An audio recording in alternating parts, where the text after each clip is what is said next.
gonna happen. Good morning, everyone.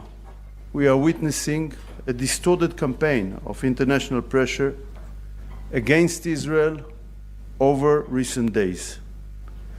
This campaign fuels the anti-Semitism wave we are witnessing. When they demand end this war, what does it really mean? Ending the war while Hamas remains in power in Gaza. That will be a tragedy for both Israelis and Palestinians. This is why they took the hostages in the first place, to try to impose their will on Israel. It ain't gonna happen, no matter how much pressure is put on Israel. Second aim of this distorted campaign, an attempt to force upon Israel a Palestinian terror state. The French foreign minister said in New York yesterday that Europe must pressure Israel to accept a two-state solution. Establishing a Palestinian state today is establishing a Hamas state, a jihadist state. It ain't gonna happen. We are aware of the fact that there are countries in Europe today with a huge Muslim populations. Sometimes it affects the policies of their governments. But this cannot and will not lead Israel to commit suicide. We won't allow a jihadist terror state in the heart of our ancient homeland. It ain't gonna happen. We won't allow a Hamas terror state to form just a few kilometers away from our population centers. Israel will not be the Czechoslovakia of the 21st century. We won't sacrifice our own existence for the sake of the appeasement countries. We won't give up our basic interest for the sake of internal politics in certain countries that lost control over their own streets. But still they are arrogantly presume to decide for what's good for our security. We thank our great ally, the United States, President Trump and his administration, for the unwavering support for Israel's war against Hamas and terror. Diplomatic pressure will not change our policy. No external force will cause Israel to sacrifice its security. We are always open to constructive dialogue, but pressure on us will not work. It must be clear. The international pressure on Israel during critical days in the negotiations for a ceasefire and hostage deal has already caused Hamas to harden its position. This pressure is directly sabotaging the chances for a ceasefire and hostage deal. It is only pushing towards military escalation by hardening Hamas's stance. Everyone who is worried about the humanitarian situation must ask himself, who is responsible for the suffering of the Palestinians in Gaza? Who is responsible for this war and its continuation? There's only one clear answer: Hamas. Hamas initiated the war with its October 7 massacre. Hamas is responsible for the war's continuation by refusing to release our hostages. We still have there 50 hostages in Gaza. And by refusing to lay down its arms. The international pressure, therefore, must not be on Israel. It must be on Hamas. Thank you. Questions, please. Google. Hi, Hugo Bashir from the BBC. So I want to talk about the situation in Gaza because President Trump, who is a close Israeli ally, said there is real starvation in Gaza. He said, I see it and you can't fake that. And there's been an alert now saying that famine is playing out in Gaza. Do you accept that there is starvation in Gaza? First of all, I want to thank President Trump for his friendship and for his support. And basically, I believe it will be very hard to try to find gaps between Israel and the US in terms of policies, including with regard to Gaza Strip. With regard to the situation in Gaza, I would say, first of all, it is clear that after almost 2 years of war, the situation is tough. But there is a lie, and the lie is the starvation policies which the international media, including BBC, is cooperating with. And don't disturb me. You asked. I respect that, and now it's my turn to answer your question. And the reality is the opposite, because we are working very hard under very complicated circumstances from the beginning of the war until this day in order to facilitate the entrance of humanitarian aid into Gaza Strip. We also see a false propaganda full of lies. I will give you one example. Osama al-Rakab, a child ill with cystic fibrosis, a serious genetic illness, that was in Italy to get medical treatments on this June. Israel allow and facilitate him to go to Italy. But his picture was published in the leftist Italian newspaper, Il Fatto Quotidiano, as a picture of a child which is starving. Like other pictures of other children with terminal diseases that were presented as starving children. And sometimes you see other pictures of children, and around them people that are looked well fed, and then it is cases where the conclusions should be of those who are looking at these pictures. So the question is, first of all, who is responsible for this tough reality? I answered, this is Hamas.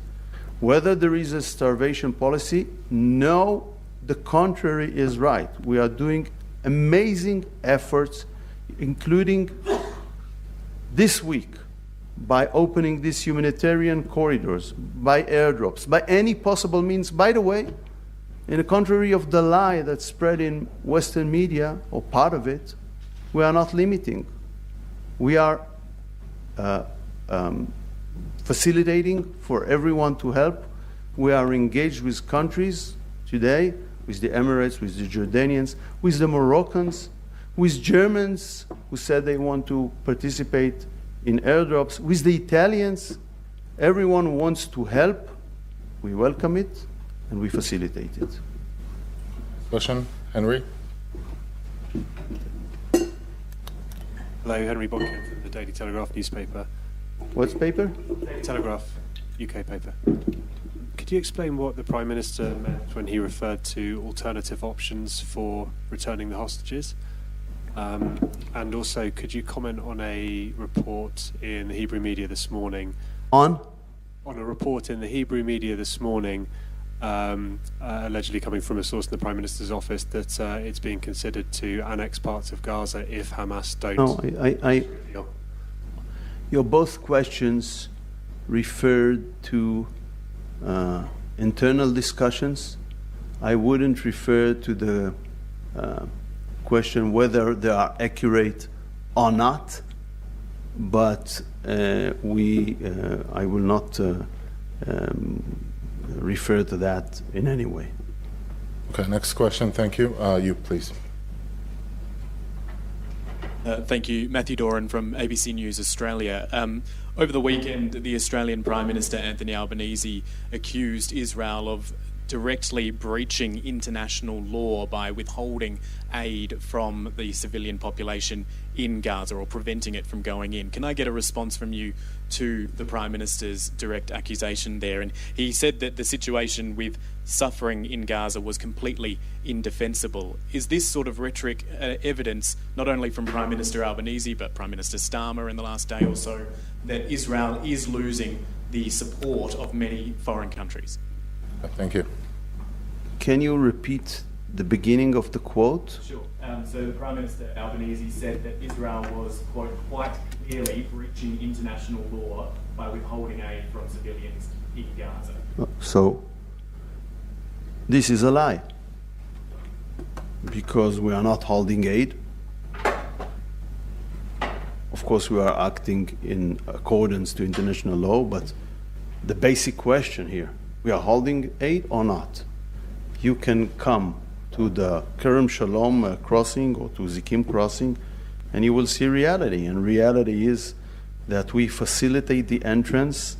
I will just give you the last report I've got this morning. From yesterday, there were more than 200 trucks that entered only yesterday, and we brought more inside Gaza, waiting to be distributed.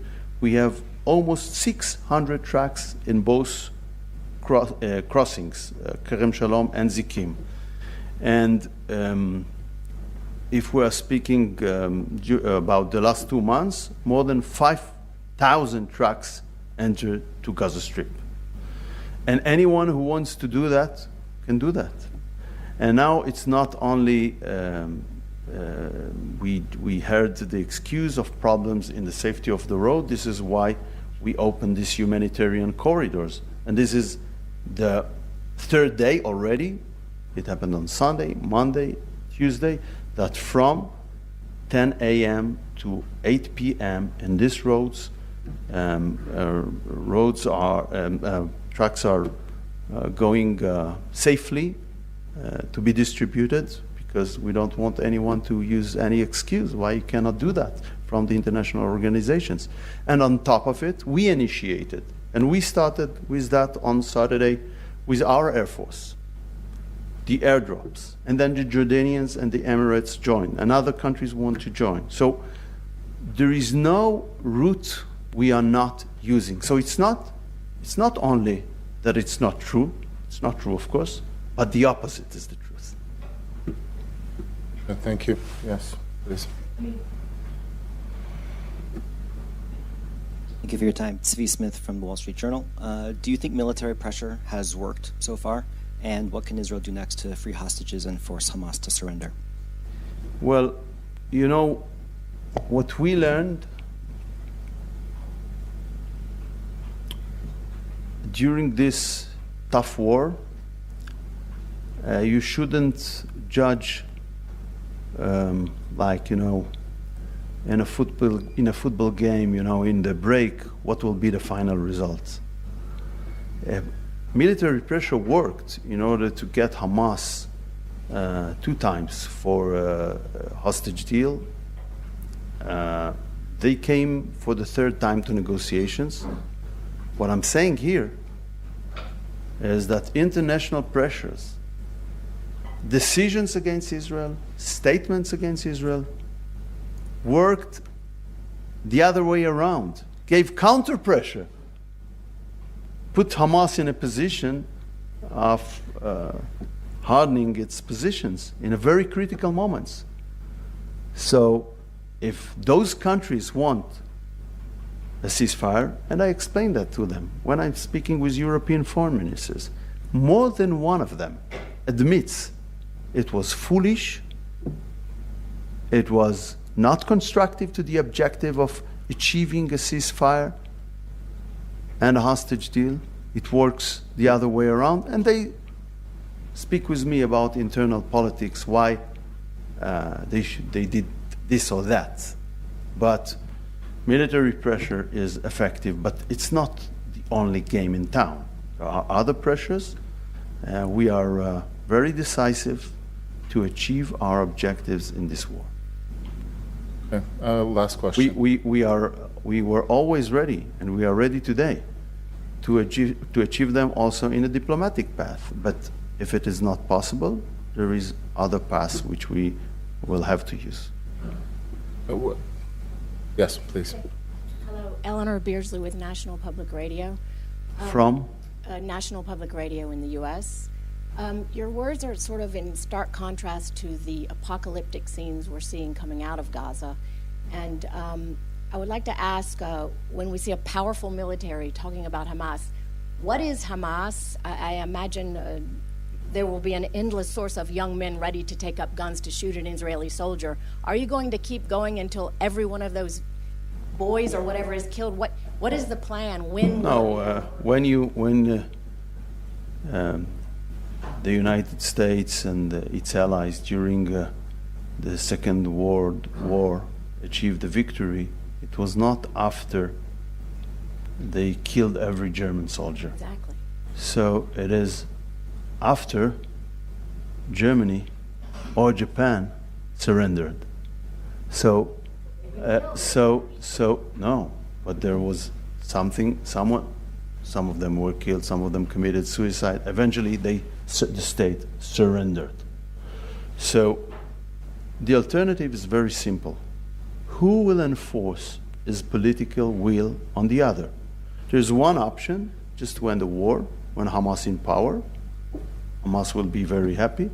This is why he took these hostages from the first place, in order to enforce his political will. That will be a tragedy also for the Palestinians, not only for Israel. And there is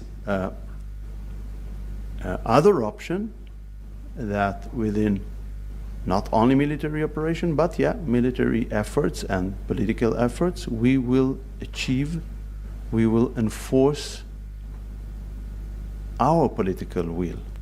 And this is actually, if you are, I would say, blind to the disconnection between the objectives and the positions, all the international community say, we don't see a future for Hamas in Gaza. So it's basically what we see. But how you will achieve it? Is there someone who gives a serious proposal how it will be done, or ready to fight against Israel? No. So it's tough. War is tough. War is not a nice thing. In war you don't see good sights. But this is the war Hamas enforced upon us on October 7th. And is continued to enforce on Israeli and Palestinians by not releasing the hostages.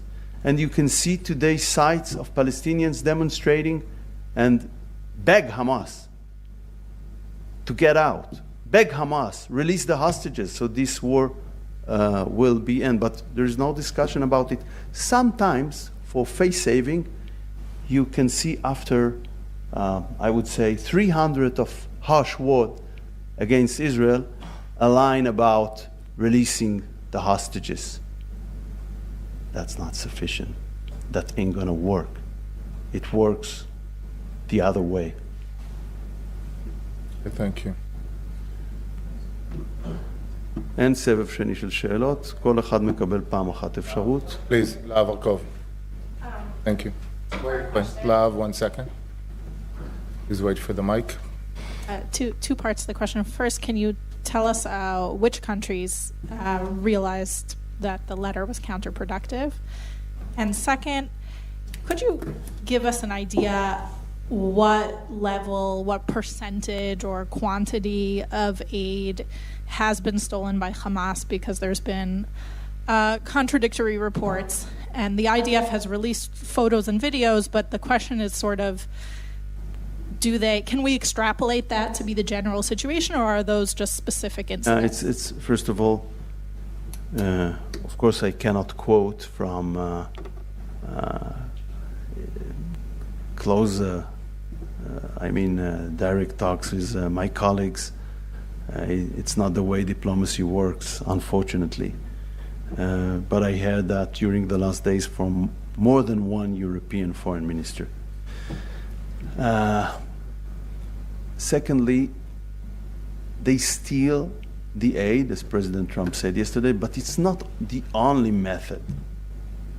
They also sometimes, like making money over the tracks, use it as a financial resource. It became the main financial resource for Hamas during that war. And that's basically why we try to develop something that will give the public directly the aid and not through Hamas, not with gaining on it. Of course, we continue all the time with the traditional problematic distribution of the aid, because we acknowledge the fact that with the GHF operation, we cannot address the whole population. Therefore, from May, basically, there are 2 humanitarian efforts running simultaneously in Gaza Strip. We facilitate both.